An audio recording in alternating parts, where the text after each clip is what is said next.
महाजनपद एवं मगध साम्राज्य का उदय। उत्तर प्रदेश के पूर्वी हिस्से और पश्चिमी बिहार के अंचल में लोहे के व्यापक प्रयोग ने बड़े बड़े प्रदेश या जनपद के निर्माण के लिए अनुकूल परिस्थितियां तैयार कर दी, जिसके आलोक में योद्धा वर्ग की भूमिका महत्वपूर्ण हो गई और साथ ही खेतों में नए नए लोहे के औजारों और उपकरणों की मदद से किसान जरूरत से ज्यादा अनाज उगाने लगे और इस क्रम में राजा अपने सैनिक और प्रशासनिक प्रयोजनों के लिए अधिशेष फसलों का उपयोग करने लगा। परिणाम स्वरूप लोगों का जो भरोसा अपने प्राचीन कबीलों व जनों के प्रति था, वो अब नवनिर्मित जनपद या संबंधित भूभाग के प्रति हो गई, क्योंकि शहरों को अपने क्रियाकलाप का आधार बनाकर जनपदों को बनते देख लोगों में क्षेत्रीय भावना का विकास हो रहा था। अंततः छठी शताब्दी ईसा पूर्व तक आते आते ये जनपद महाजनपदों के रूप में विकसित हो गए, जिनकी संख्या बौद्ध ग्रंथ अंगुत्तर निकाय और जैन ग्रंथ भगवती सूत्र में 16 वर्णित हैं।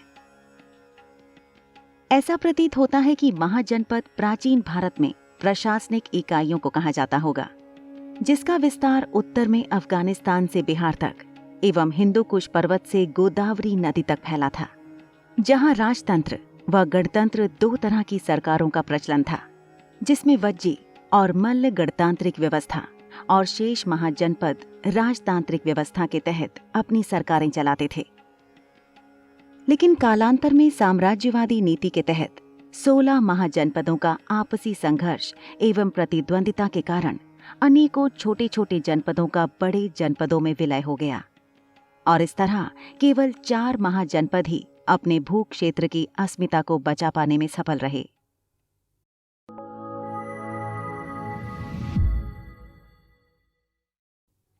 नमस्कार, आप देख रहे हैं ज्ञानी रैबिट के बैनर तले इतिहास की परख।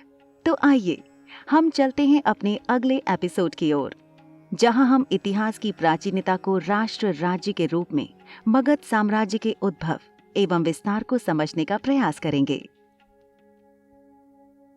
मगध साम्राज्य की उत्पत्ति उस समय हुई थी जब छठी शताब्दी ईसा पूर्व से चौथी शताब्दी ईसा पूर्व तक 4 महाजनपद मगध, कोसल, वत्स और अवंती एक दूसरे के ऊपर वर्चस्व स्थापित करने के लिए संघर्षरत थे। वस्तुतः इस संघर्ष में मगध विजयी होता है और उत्तर भारत में सबसे शक्तिशाली व समृद्ध साम्राज्य के रूप में उभरकर सामने आता है।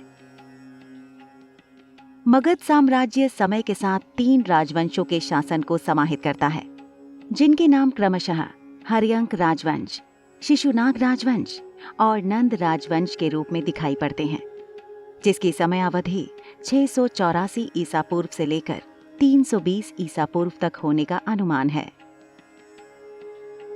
प्राचीन समय में किसी राज्य के शासक अपने राज्य को सुरक्षित तथा उसकी सीमाओं का विस्तार करने पर विशेष बल देते थे, जिससे उनके समीपवर्ती राज्यों के संघर्ष हुआ करते थे और जो राजा एवं राज्य शक्तिशाली होता था, वह अन्य राज्यों पर अधिकार स्थापित कर उसे अपने राज्य में मिला लेता था। संभवतः इस क्रम में 16 महाजनपदों में सर्वाधिक शक्तिशाली राज्य मगध का था, जिसके अंतर्गत वर्तमान बिहार के पटना एवं गया के आसपास के क्षेत्र सम्मिलित थे। मगध के राजाओं ने अपने आसपास के राज्यों को जीतकर उन्हें अपनी सीमा में मिला लिया था, जिससे मगध एक शक्तिशाली राज्य के रूप में स्थापित हुआ। पुराणों के अनुसार मगध के सबसे प्राचीन राजवंश का संस्थापक वृहद्रथ था, जिसके पिता का नाम वसुवैद्य उपरिचर था। वसु के संरक्षण में मगध की आरंभिक राजधानी वसुमती की स्थापना हुई थी। वृहद्रथ का पुत्र जरासंध एक पराक्रमी शासक था, जिसने अनेक राजाओं को पराजित किया। इस वंश का अंतिम शासक रिपुंजय था, जबकि बौद्ध ग्रंथ के अनुसार मगध का प्रथम शासक बिंबिसार था, जिसका नाम मत्स्य पुराण में क्षेत्रोजस एवं जैन साहित्य में श्रोणिक मिलता है। बिंबिसार ने 544 ईसा पूर्व में हर्यक वंश की स्थापना की, जो मगध साम्राज्य का प्रथम राजवंश था, जिसके पिता का नाम दीप वंश में बोधिस प्राप्त होता है। हर्यक वंश को पितृहंता वंश के रूप में भी जाना जाता है, क्योंकि इसमें पुत्र के द्वारा अपने पिता की हत्या करके राजगद्दी को प्राप्त किया जाता था। आरंभ में गिरिव्रज मगध साम्राज्य की राजधानी थी, किंतु बाद में बिंबिसार ने राजगृह को अपनी राजधानी बनाया। बिंबिसार ने अपने समय के प्रमुख राजवंशों से वैवाहिक संबंध स्थापित कर अपनी स्थिति को सुदृढ़ किया। इस क्रम में उसने सबसे पहले लिच्छवी गणराज्य के शासक चेटक की पुत्री चेलेना के साथ विवाह कर मगध की उत्तरी सीमा को सुरक्षित किया। तत्पश्चात कोसल नरेश प्रसेनजित की बहन महाकोशला के साथ विवाह स्थापित कर दहेज में 1 लाख वार्षिक आय का काशी प्रांत प्राप्त किया। और फिर मद्र देश अर्थात पंजाब देश की राजकुमारी क्षेमा के साथ विवाह कर मद्रों का सहयोग और समर्थन प्राप्त किया और राजगृह की केंद्रीय शक्ति को बढ़ाने का सफल प्रयास किया। जैन ग्रंथ विविध तीर्थकल्प के अनुसार राजधानी राजगृह 5 पहाड़ियों से घिरा नगर था, जिसके नाम थे क्रमशः रत्नागिरी, उदयगिरी, सोनगिरी, वैभारगिरी और विपुलगिरी। कालांतर में बिंबिसार अंग राज्य पर आक्रमण करते हैं और राजा ब्रह्मदत्त की हत्या करके उनके राज्य को मगध से मिला लेते हैं। संभवतः भारतीय इतिहास में बिंबिसार स्थायी सेना रखने वाला प्रथम राजा था। बिंबिसार के शासनकाल में एक अन्य महत्वपूर्ण घटना ये भी है कि इनके राज दरबार में राजवैद्य जीवक रहता था, जिसे महात्मा बुद्ध की सेवा के लिए भेजा गया था। और इसके अतिरिक्त जीवक को अवंती के राजा चंड प्रद्योत, जो कि पांडु रोग अर्थात पीलिया से ग्रसित थे, के चिकित्सा उपचार के लिए भेजा गया था, जिसने तक्षशिला से शिक्षा प्राप्त की और आयुर्वेद के कौमार मृत्यु शाखा का विशेषज्ञ था।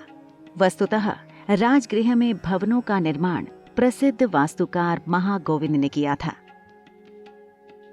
जैन तथा बौद्ध ग्रंथ दोनों ही बिंबिसार को क्रमशः जैन तथा बौद्ध धर्म का अनुयायी होने का दावा करते हैं, लेकिन ऐसा माना जाता है कि बिंबिसार गौतम बुद्ध का मित्र और संरक्षक था, इसलिए उसकी महात्मा बुद्ध से 2 बार भेंट हुई थी और विनय पिटक के अनुसार बिंबिसार ने बौद्ध धर्म को स्वीकार कर लिया था। बिंबिसार ने बौद्ध विहार बनवाने हेतु एक बाग बौद्ध संघ को समर्पित किया था। उसकी धार्मिक नीति बड़ी उदार थी और उसने जैन तथा बौद्ध दोनों धर्मों को राजकीय सहायता व संरक्षण प्रदान किया था। अजातशत्रु द्वारा 492 ईसा पूर्व में अपने पिता बिंबिसार की हत्या की गई और तत्पश्चात मगध का राजा बन गया, जिसे कुणिक नाम से भी संबोधित किया जाता था। अजातशत्रु एक शक्तिशाली राजा था तथा उसने युद्ध जीतकर अपना राज्य विस्तार किया।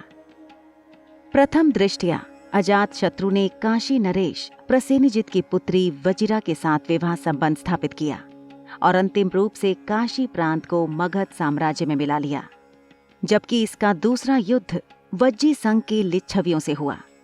परंतु वज्जी संघ को परास्त करना उसके लिए एक कठिन कार्य था। अतः मगध के महामंत्री वत्सकार ने कूटनीति से काम लिया और अपने गुप्तचरों को भेजकर वज्जी संघ में फूट उत्पन्न कर दी।